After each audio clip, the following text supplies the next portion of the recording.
E aí, pessoal, a Energisa ganha um leilão de privatização da S Gás, a Vibra vendeu sua participação também. Tá bastante interessante essa aquisição da Energisa. Vamos falar um pouco mais sobre a Energisa. Vamos falar da Taurus e da Wiz, principalmente da Wiz também. E anunciaram dividendos, né? Proposta aqui de dividendos, é praticamente um anúncio de dividendos. A gente vai falar mais sobre isso. Já deixa o like no vídeo, se inscreve no canal ativando o sino, tá? É importante sua inscrição. E comenta aí se você tem alguma das três empresas ou está de olho nelas. A Energisa venceu o leilão de privatização da S Gás. É uma empresa de distribuição, uma rede de distribuição do Espírito Santo. Então ela tem aqui gasodutos de transporte e distribuição na região do Espírito Santo. Aqui são as cidades que ela atua. E ela foi privatizada com um lance que a Energisa ganhou interessante, com um ágio de apenas 7,28%. O valor inicial era de 1,32 bilhão e a Energisa conseguiu adquirir por 1,42 bilhão, dando aqui um ágio interessante. A única empresa concorrente aqui pelos lances foi uma empresa que não está na bolsa, tá? Era muito cotada aqui a Cosan para participar, na época que ela saiu esses rumores, ela até caiu, porque o mercado está numa narrativa de que ninguém pode investir, né? De qualquer forma, a Cosan não participou, a Energisa ganhou com um belo de um valor, a não participação da Cosan deve ter ajudado também, né? O governo detinha 51% do capital votante e 60% do capital total, onde ele era parceiro aí da Vibra nesse empreendimento, e ambas aí venderam, então tanto a Vibra quanto o governo venderam aí a ES Gás. E aí a gente vê então que o EBITDA da empresa aumentou no último ano aqui em 30%, mas a gente vê que é uma margem um pouco pequena, tem coisas aqui para melhorar, dá para melhorar essas margens, né? E o lucro também aqui aumentou 50%, também dá para melhorar, ela vem também no processo de investimento, mas é um setor muito perene aqui de distribuição de gás. E dando uma olhada no EBITDA ajustado da Energisa, ele subiu aqui 21,6% nos 12 meses, no ano sobe 8,3%. No EBITDA anual, a S Gás representa cerca de 4% aqui, então ela vai colaborar aqui com o crescimento no EBITDA da Energisa. No lucro também aqui, ó, subiu 4,4% nos 12 meses e no trimestre 35%. Só lembrando que a Energisa ela é muito mais distribuição de energia, a gente pode ver pelo exercício aqui de 2022 o quanto representa na receita, muito mais aqui distribuição, embora as margens sejam menores, então ali quando a gente vai para o lucro, para o EBITDA, dá uma diminuidinha essa distância, mas ainda assim, ó, 24 contra 1,7 de transmissão, que ela vem inclusive crescendo, e 1,3 aqui na Reenergiza, onde ela tem aqui geração distribuída, comercialização, serviço de valor agregado, onde ela tenta aqui ser mais disruptiva, né? Um crescimento mais aí pensando no longo prazo, pensando aí em algo que vá ser exponencial, tá? Então a dívida da Energisa está em 3x, o que para uma empresa que não é do setor de transmissão de energia, a gente olha aqui com um pouquinho, achando que está um pouquinho alta, mas lembrando que mesmo não sendo de transmissão, ela ainda assim é empresa de energia elétrica, então dá para entender que não é o absurdo dessa dívida. Ainda assim, pesa um pouco no lucro e o mercado bate mesmo, né? A gente vê aqui, então, o que ela fez recentemente em termos de distribuição, ela vem evoluindo muito aqui nas perdas, né? Sempre aqui abaixo do limite regulatório. Aqui está as perdas, ela diminuindo cada vez mais, e o limite regulatório muito tranquilo aqui, com uma folga muito boa. As perdas não técnicas aqui é sempre difícil de evoluir, né? Enquanto as perdas técnicas é onde ela mais consegue evoluir facilmente aqui com os investimentos que ela vai fazendo. A gente vê aqui em termos de DEC e FEC, também está sempre aqui dentro, né? Nos dois patamares, muito bem feito aqui o trabalho dela, tá? Ela ficou dentro do limite regulatório, que é a duração da interrupção e a frequência das interrupções. É muito importante esses pontos aqui para o setor de distribuição. Na adimplência, surpreendentemente, né, caiu, né, no quarto trimestre caiu bastante. A gente esperava aqui índices próximos daquele do segundo trimestre, talvez do primeiro, e foi ainda menor, né? Ela está aqui, então, conseguindo um bom trabalho de índice de inadimplência. E quando a gente fala de transmissão de energia, ela vem num crescimento muito acentuado. Recentemente adquiriu a Gemini, que foi uma compra que ela fez e deu esse salto aqui ainda maior na transmissão, na RAP, né, na receita da transmissão. Tem mais investimentos aqui, 4 transmissoras em construção. Então ela vai continuar crescendo aqui em transmissão de energia. E quando a gente fala da Reenergiza, onde a gente tem aqui o Mercado Livre, fontes renováveis, né, geração distribuída e tudo mais, ela vai focando bastante aqui recentemente. Pode ver que a capacidade instalada deu um salto significativo, assim como os investimentos, e temos aqui um crescimento também que deve estar acontecendo em breve. Então, em termos de cotação, a narrativa dessas quedas da Energisa é por conta do endividamento, e a narrativa da queda recente é por conta também do Afraim, que assume aí como número 2 de energia. O mercado ficou com medo para as distribuidoras, para as transmissoras, então o mercado bateu muito nas empresas de energia. Eu acho exagerado, mas enfim, eu havia falado que em torno de 38 eu já começaria a vender puts para ela comprar ela um pouco mais abaixo. Ela caiu mais ainda, vendi mais aqui para baixo, e aí o que acontece? Ela tem essa recuperada aqui e talvez eu não vá comprar ainda nesse momento. Por que eu não comprei e vendi put? Put é um compromisso de comprar a ação, né? Quando ela cai mais um pouco, caso eu queira, né? Eu jogo um valor um pouquinho mais para baixo. Porque eu já comprei muitas ações em março, então vender put é também um compromisso não só de comprar um valor mais baixo, como comprar para o futuro, né? E aí, tudo bem, eu não comprei, mas eu vou ficar com um prêmio, então quem sabe eu guardo esse prêmio exatamente para bancar uma alta, né, da Energisa. Inclusive essa altinha aqui eu já posso simplesmente usar esse prêmio para bancar um pouco dessa alta aqui, tá?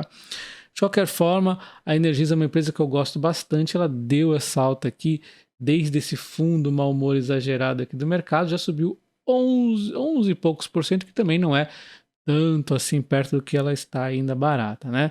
E aí, falando das duas empresas que anunciaram dividendos agora, a Taurus e a Wiz. Começando aqui com a Taurus, ela já havia anunciado, foi uma proposta, na verdade, de dividendos, então só falta ser aprovada pela Assembleia, e a gente vê aqui então uma alta de 6% ontem, hoje deu uma devolvidinha, né, de um e pouquinho, mas ainda assim está numa alta. Ela já vinha aí de um bom humor, então se a gente pegar aqui do fundo, ela já subiu aqui 17,5%, vindo uma certa disparada a Taurus, né? E nós temos a Wiz também, que teve o anúncio de dividendos, ela subiu aqui hoje 7,50 também pela proposta de dividendo de ontem, provavelmente foi isso. O mercado criou umas narrativas insanas para a Wiz, ele caiu aqui, a Wiz, depois do resultado 14,5%, depois ainda caiu mais nos dias seguintes, né? Absurdo isso, né? Então eu até havia cancelado aqui a put que eu tinha aberto, e depois, quando eu vi caindo tanto, eu falei, puxa, dei sorte, né? Me desfiz da puts, ela caiu pra caramba e comprei a R$6. Comprei pouco, ainda bem, porque ela continuou caindo, né? Caiu muito, chegou a 5,30, agora ela dá essa recuperada, tá quase aí no meu preço que eu comprei, mas eu comprei pouquinho. A Wiz é uma ação que precisa ter um pouco de paciência, o mercado é muito volátil com ela, é um case muito interessante. Vamos falar um pouquinho da Wiz. E a primeira coisa que a gente tem que entender na Wiz é que ela, vocês já devem saber, né, ela está nesse processo de reestruturação pós-caixa. Então ela perdeu o contrato da Caixa e aí ela não está mais vendendo, aqui está, acabou, não está mais vendendo produtos da Caixa aí, então as margens dela vão aos poucos diminuindo, que ela tinha uma margem muito boa com a Caixa, e ela ainda tem o run-off, que é os produtos antigos, só que vão saindo devagarzinho, ainda vai levar um chãozinho para sair, estão aqui 23%. Então ela tem tempo para ir atribuindo aqui, né, as novas linhas de receita. Então ela teve essa correria, porque esses 19%, que até outro dia era 42%, né, ia sair, diminuir muito rápido, então ela teve que correr. Enquanto esse aqui vai indo devagar, ela foi diminuindo aqui a 31, agora 23, deu uma queda relativamente forte, mas a tendência é desacelerar essa queda, mas ainda assim ela tem que, obviamente, ir pondo coisa para dentro. Mas olha a diferença de você sair de 42, 19 e 0, né? Então ela está num processo de que ela não precisa correria tanto. Então por isso que a gente já começa a pensar que quando os novos negócios dela começarem a dar mais resultados, já começa a ter um case de dividendos bastante interessante. Aliás, ela já pagou agora dividendos bem legais, tá? Então ela tem aqui a BMG Corretora com 28% da receita, a BRB Seguros com 20%, o Wisconcept com 13% e 16 outras fatias, tá? Então essas outras, inclusive onde mais vai ter crescimento, tem uma série de outros produtos aqui que ela está avançando, tá? Então a gente vê Outro ponto muito importante é que a Wiz, ela não é uma seguradora comum como a BB Seguridade, como a Caixa. Ela não é uma seguradora, na verdade. Ela mais aí trabalha na corretagem, né? Então, ela está muito preocupada aí no cenário econômico bom. Ela não quer Selics altas, né? As seguradoras, ela tem esse contraponto, que elas vendem menos quando o Selic está alto, mas ela tem esse resultado financeiro ali sendo ajudado bastante. A seguradora não, então ela quer aqui, ó, produto a Selic baixa para vender bastante, ainda mais que ela vende alguns produtos que precisam mais ainda de Selics baixas, tá? Então ela quer um cenário econômico bom. E aí, quando o cenário econômico é tumultuado, é ruim para ela, tá? Além de toda essa transformação. Isso tudo causa um impacto nos custos que fez, olha só, o lucro dela dá uma despencada de 60,8%, tá? Então, o lucro dela despencou. Depois eu vou fazer um vídeo bem detalhado para os membros do canal, tá?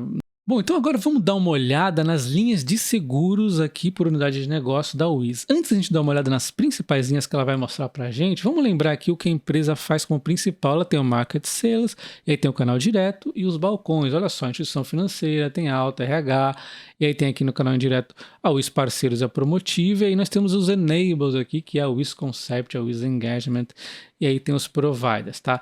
Então, você observa que os laranjinhas são as principais frentes dela, tem algumas diferenças aqui, tá?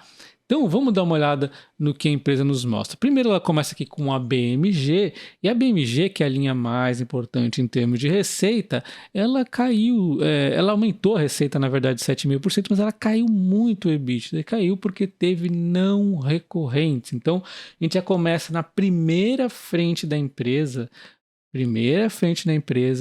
mais importante, tem não recorrente aqui atrapalhando muito o resultado. Então, a gente já começa a ver esse tipo de ponto, as margens decaem, então não tem grandes problemas aqui, é uma linha bastante interessante, eu gosto. E a seguros aqui, a BRB Seguros está voando, não teve não recorrente aqui, ó, voou na receita, voou aqui no EBITDA também, o segundo maior do recorde aqui desde que está na Wiz, tá? Então, foi muito bem aqui. Então, seguro a gente não está preocupado no momento. E continuando, nós temos aqui a Seguros Wiz Corporate e a Seguros Investidas, tá? A Seguros Wiz Corporate, também como a empresa está toda em um momento de crescimento, ela está crescendo muito nas receitas e aos poucos vai se ajustando o EBITDA, ele dá umas osciladas, mas olha só, ele é o segundo maior da história, enquanto a receita é o maior aqui da história desse momento aqui que a gente está vendo, né? Desse ano a ano aí. Então, tem que ter um pouquinho de paciência, mas está indo bem aqui, está indo tranquilo, melhorou em relação ao trimestre anterior. Tá bom. E a gente vê aqui as seguros e seguros investidos, a Interseguros. Eu mesmo tenho a conta no Inter. Eu sei que tem aqui vários produtinhos que o Inter tá oferecendo, tá? Então também eles confiam bastante aqui. Eu também gosto. Eu gosto muito do Inter, assim, em relação a banco, não para investir, mas para ter aí como banco meu, né? Então eu vejo os seguros aí deles oferecendo. Eu acho que deve dar bastante bom aqui, tá? A parte de seguro a gente vê a receita aumentando pra caramba. E o EBITDA daqui, ó, também aumentando pra caramba, é uma parceria que ela tem, né, com a parte do Inter aí. Aí o Inter, nesse caso de seguros aí, é uma forma de investir na parte boa do Inter, né, porque a seguro a gente sabe que ele tá cobrando aí, né. Então a gente vê aqui na sequência, então primeiro que a gente entendeu aqui que aqui está com não recorrentes seguros, aqui está indo muito bem, obrigado. Aqui está um pouquinho tumultuadinho, mas está indo bem. Interseguros está indo bem, é muito promissora. E aí a gente vai agora para consórcios aí. A gente vê então a consórcio e crédito dando uma decaída aqui na receita e o EBITDA também, mas como eu disse, né, eles confiam muito e é uma linha que oscila, não adianta a gente querer brigar contra isso, oscilou, segue um pouco a economia também. E a Promotiva entrou muito bem aqui, porque só tem 8 dias e entrou forte, tá? E acabou com 8 dias, acabou que atrapalhou mais os custos aí do que a receita, né? Então foi um pouco injusto aí. Mas de qualquer forma, pelo que a Wiz fala, eles confiam muito aqui na Promotiva, tá? Então, e aí a gente vê aqui na parte D soluções Wiz Concept e a Ready Run Off da Caixa. O Run Off você já sabe, vai diminuindo aos pouquinhos, devagarzinho, a 4,1. O EBITDA também até que aumentou, mas vai estar diminuindo aí ao longo do tempo, não tem jeito. E aí a Wiz Concept é uma linha muito, muito interessante também, tá? É uma linha que ela está investindo bastante aqui e ela teve impactos bastante nesse momento de despesas e também muito por conta dos investimentos realizados em novas operações. Então, o WIS-Concept também tem muito aqui poder no longo prazo, se a empresa fizer o que ela está prometendo. Então, a gente viu aqui as principais frentes da empresa e tá indo bem, né? Não tem assim uma linha que eu falo, nossa, essa linha aqui tô preocupado. É que precisa de tempo, né, para essas margens ser ajustadas. E a gente só vai ter certeza conforme for andando aí o tempo ao tempo. E ela tem uma série, né, de coisinhas aqui. Tem a Polishop, tem um monte de coisa. Ela mostrou ali pra gente as principais, tá? Então a WIS tem a proposta de dividendos, que ainda falta ser confirmada, mas é praticamente certo, né? Dia 28/4, a data com. Quem tiver as ações nesse dia vai ter o direito a receber as ações, dividendos em 2 datas diferentes. No meio do ano, 6 centavos, no fim do ano, 36 centavos, dando 1,06 no meio do ano, dia 15/6, e 12/12 vai receber 6% aí. Então dando aqui, ó, 7, poucos por cento, né? E aí, quem tiver as ações da Taurus também no dia 28/4 vai receber dividendos no dia 9/5. Para a Taurus 4 vai receber 1,30, ou seja, 8% de uma só vez. E na Tasa 3, a Taurus 3 vai receber 8,29, porque a Taurus 3 está um pouquinho mais barata, tá? Então, lembrando que eu já pus o líquido de R aqui, inclusive na WIS que tinha JCP junto. Não se esquece de deixar o like no vídeo e comenta se você tem a Taurus, a WIS ou a Energisa. Um abraço e até o próximo. Valeu!